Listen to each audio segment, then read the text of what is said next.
ಬಾಗಲಕೋಟೆ ಜಿಲ್ಲೆಯ ಮುಧೋಳ ತಾಲೂಕಿನ ಈ ಮಳಲಿ ಗ್ರಾಮದಲ್ಲಿ ಘಟಪ್ರಭಾ ನದಿ ಪ್ರವಾಹದಿಂದಾಗಿ ಸಾಕಷ್ಟು ತೊಂದರೆ ಉಂಟಾಗಿದೆ. ಇಡೀ ಗ್ರಾಮ ಜಲಾವೃತಗೊಂಡಿದ್ದು ಈಗ ಈ ಪ್ರದೇಶದಲ್ಲಿ ಸುಮಾರು 100ಕ್ಕೂ ಹೆಚ್ಚು ಕುಟುಂಬಗಳು ತತ್ತರಗೊಂಡಿದ್ದೇವೆ. ಮಹಾರಾಷ್ಟ್ರ ರಾಜ್ಯದಲ್ಲಿ ಇತ್ತೀಚೆಗೆ ಹೆಚ್ಚು ಮಳೆಯಾಗುತ್ತಿರುವ ಪರಿಣಾಮ ಏನು ಈ ಘಟಪ್ರಭಾ ನದಿಯ ದಡದಲ್ಲಿ ಇರುವಂಥ ಮಳಲಿ ಗ್ರಾಮ ಒಂದು ಜಲಾವೃತಗೊಂಡು ಸಾಕಷ್ಟು ತೊಂದರೆ ಉಂಟಾಗಿದೆ. ಈಗ ನಾವು ಈ ಮಳಲಿ ಗ್ರಾಮದಲ್ಲಿದ್ದೇವೆ. ಈಗ ನೋಡ್ತಿರ್ಬೋದು, ಇಲ್ಲಿ ಇರುವಂಥ ಒಂದು ಮನೆ ಇರ್ಬೋದು, ಇಲ್ಲಿ ದೇವಸ್ಥಾನ ಇರ್ಬೋದು, ಸಂಪೂರ್ಣ ಮುಳುಗಡೆ ಆಗಿದೆ. ಇಲ್ಲಿ ಯುವಕರು ಸಹ ಏನು ಒಂದು ನದಿ ಆಕಾರ ಆಗಿರೋದ್ರಿಂದ ಯುವಕರು ಈಜಾಡುತ್ತಾ ಒಂದು ತಮ್ಮದೇ ಆದಂಥ ಕಾಲುಗಳನ್ನು ಕರೆಯುತ್ತಿದ್ದಾರೆ. ಇಂಥ ಪ್ರವಾಹದ ಭೀತಿ ಕಳೆದ 3 ಬಾರಿಗೆ ಇಲ್ಲಿ ಪ್ರವಾಹ ಉಂಟಾಗಿ ಹಾಗೆ ನಡೆಯುತ್ತಾ ಇದೆ.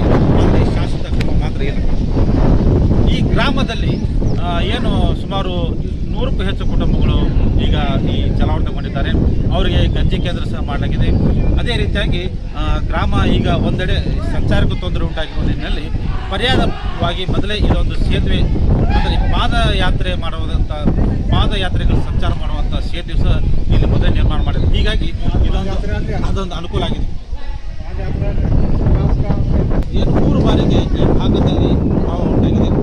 ಅಂದರೆ ಪ್ರಮುಖವಾಗಿ 2006 ಮತ್ತು 2009 ಹಾಗೂ 2019ರಲ್ಲಿ ಪ್ರವಾಹದಿಂದಾಗಿ ಈ ಗ್ರಾಮ ತತ್ತರಗೊಂಡಿದೆ.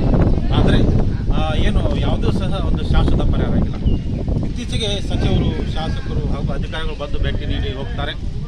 ಹೋಗುವಾಗ ಭರವಸೆ ಕೊಡ್ತಾರೆ. ಮತ್ತೆ ಇಲ್ಲಿ ಏನು ಅಂದರೆ ಆ ಭರವಸೆಯಾಗಿ ಉಳಿದ್ಬಿಡುತ್ತೆ. ಇಲ್ಲಿ ನಾವು ಈ ಗ್ರಾಮದ ಎಷ್ಟು ಒಂದು ಭೀತಿ ನೋಡಬಹುದು ಅಂದರೆ ಏನು ಇಲ್ಲಿ ಮನೆಗಳಿರ್ಬೋದು, ಈ ಶೆಡ್ಗಳಿರ್ಬೋದು, ಜಾನುವಾರು ವಾಸಿಸುವಂಥ ಪ್ರದೇಶ ಈಗ ಸಂಪೂರ್ಣ ಒಂದು ಜಲಾವೃತ ಆಗಿದೆ.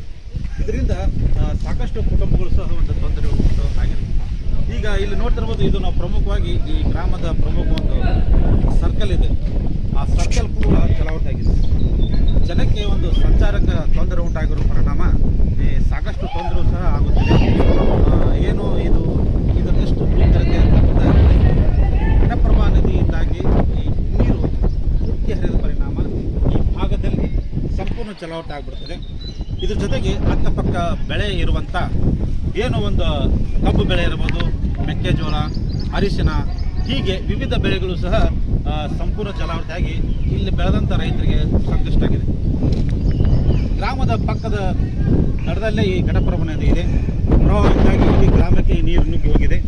ಹೀಗಾಗಿ ಈಗ ಗ್ರಾಮದಲ್ಲಿ ಇರುವಂಥ ಬೆಳೆಗಳು ಸೇರಿದಂತೆ ಏನು ಒಂದು ಮನೆ, ದೇವಸ್ಥಾನ ಹಾಗೂ ಶಾಲೆ ಜೊತೆಗೆ ಈ ಪಶು ಕೇಂದ್ರವೂ ಸಹ ತೊಂದರೆಗೆ ಈಡಾಗಿದೆ.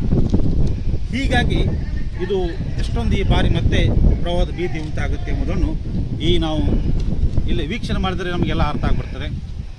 ಯಾಕೆಂದರೆ ಈ ಗ್ರಾಮವು ಕಳೆದ 3 ಬಾರಿಗೆ ಪ್ರವಾಹದಿಂದಾಗಿ ತತ್ತರಗೊಂಡಿದೆ. ಇದು ಈಗ ಇದು 4ನೇ ಬಾರಿಗೆ ಅಂತ ಹೇಳ್ಬೋದು. ಇಲ್ಲಿ ನಾವು ಒಂದು ಈ ದೃಶ್ಯದಲ್ಲಿ ನೋಡ್ತಿರ್ಬೋದು, ಇದು ಒಂದು ಚಿಕ್ಕದಾದಂಥ ಅಂಗಡಿ ಇದೆ. ಈ ಚಿಕ್ಕದಾದಂಥ ಅಂಗಡಿಯಲ್ಲಿ ಸಹ ಮುಳುಗಡೆ ಹೋಗ್ಬಿಟ್ಟಿದೆ. ಇದರಿಂದ ಅವ್ರಿಗೂ ಸಹ, ಆ ಕುಟುಂಬದವ್ರಿಗೂ ಸಹ ತೊಂದರೆ ಉಂಟಾಗಿದೆ. ನೋಡಿ, ಈ ರಸ್ತೆ ಇಲ್ಲದಕ್ಕೆ ಸಂಚಾರಕ್ಕೂ ಸಹ ಇಲ್ಲಿ ಎಲ್ಲಿ ರಸ್ತೆ ಇದೆ, ಏನಿದೆ ಎಂಬುದನ್ನು ಕಣ್ಣಿಗೆ ಸಹ ಕಾಣಲ್ಲ.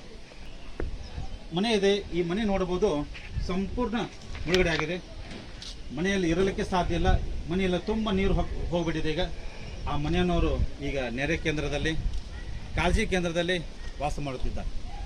ಇದು ಒಂದು ಮನೆಗೆ ಮಾತ್ರ ಅಲ್ಲ, ಇಲ್ಲಿ ಸುತ್ತಮುತ್ತ ಮನೆಗಳಿವೆ, ಅಂಗಡಿಗಳಿವೆ, ಚಿಕ್ಕ ಪುಟ್ಟ ವ್ಯಾಪಾರವೂ ಸಹ ಮಾಡದೆ ರೈತರು, ವ್ಯಾಪಾರಸ್ಥರು, ಸ್ಥಳೀಯ ಜನತೆ ಸಾಕಷ್ಟು ಒಂದು ತೊಂದರೆ ಪಡುವಂಥ ಸ್ಥಿತಿ ಇದೆ.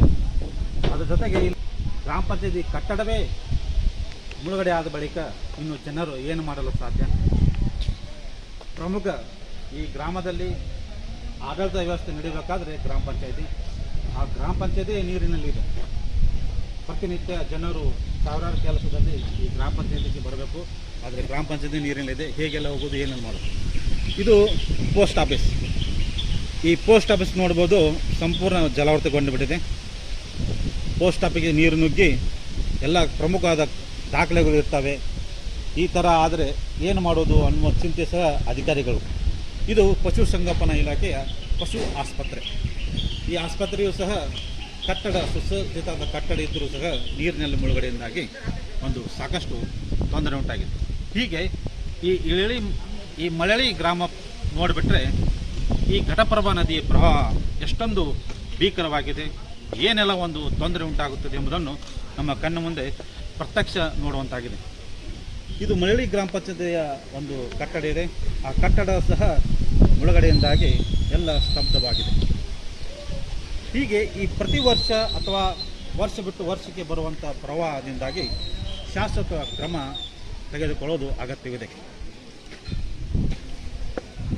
ಈ ಗ್ರಾಮಸ್ಥರು ಏನು ಒಂದು ಬೇಡಿಕೆ ಅಂದರೆ, ಪ್ರವಾಹ ಬಂದಾಗ ನಮಗೆ ಸಾಕಷ್ಟು ತೊಂದರೆ ಉಂಟಾಗುತ್ತದೆ, ಅಧಿಕಾರಿಗಳು ಬರ್ತಾರೆ, ಜನಪ್ರತಿನಿಧಿಗಳು ಬರ್ತಾರೆ, ಆದರೆ ಶಾಶ್ವತ ಪರಿಹಾರ ಯಾವಾಗ ಎಂಬುದು ಈ ಗ್ರಾಮಾಂತರ ಪ್ರಶ್ನೆ ಆಗಿದೆ.